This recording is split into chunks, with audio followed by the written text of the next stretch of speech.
Next time तुम्हें ये जब भी लगे कि मैं बहुत डिमोटिवेट हो रहा हूँ और मेरे पास अभी करने के लिए कुछ नहीं है, और तुम्हारी जब भी गांड फट रही होती है, तभी तुम्हें एक थ्योरी को याद रखना है, जिसका नाम जिसका नाम है एंसेस्ट्रियल थ्योरी। तो इस थ्योरी में सबसे पहले आप लोगों को मैं ये बता दूं कि तो पर्सनली तो पर्सनली स्पीकिंग मैंने ये थ्योरी कहीं पे भी नहीं सीखा है, और ये कहीं किसी भी वेबसाइट पे नहीं पढ़ा है, और इस थ्योरी को मैंने किसी भी यूट्यूबर से कॉपी नहीं किया है।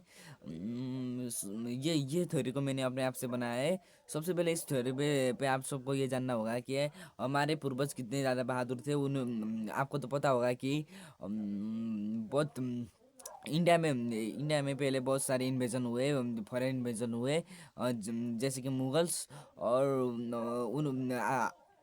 और मुगल्स ने आपको पता होगा कि और मुगल्स ने आपको पता होगा कि बहुत से ज़्यादातर लोगों को धर्म धर्म को धर्म धर्म कन्वर्स करने की कोशिश की।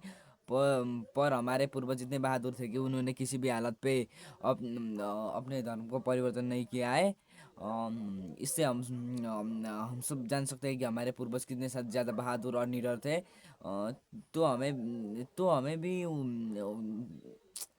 तो इस बात से हमें ये जानना होगा कि हमारे पूर्वज तो इतने सारे निडर थे, लेकिन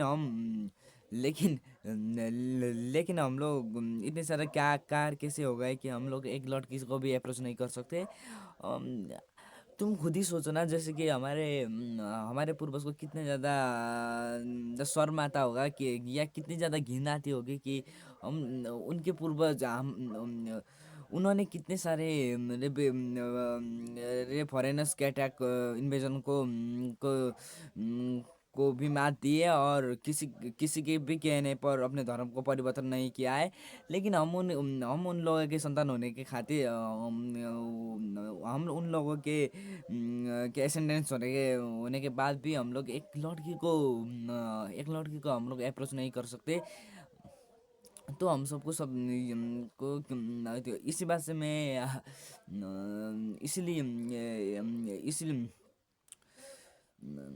तो जब भी मुझे कोई लड़की को अप्रोच करना होता है, तो मैं सबसे पहले यही थ्योरी को याद करता हूँ कि ये थ्योरी को याद करता हूँ हम लोग ये थ्योरी को याद करता हूँ। तो जब मैं ये थ्योरी को याद करता हूँ, तो मैं किसी को भी अप्रोच कर सकता हूँ। और मुझे पता है कि मैं कैमरा को फेस नहीं कर सकता, इसलिए मैं अपने इस डर को भी जल्द से जल्द हटाना हटाना चाहता हूँ। तो इसलिए मैं यूट्यूब पे वीडियो बना रहा हूँ, और मैं अभी 10-12 वीडियो अनएडिटेड ही रखूँगा। इसलिए तुम्हें देखना है तो देखो, और क्या ही बोलूँ।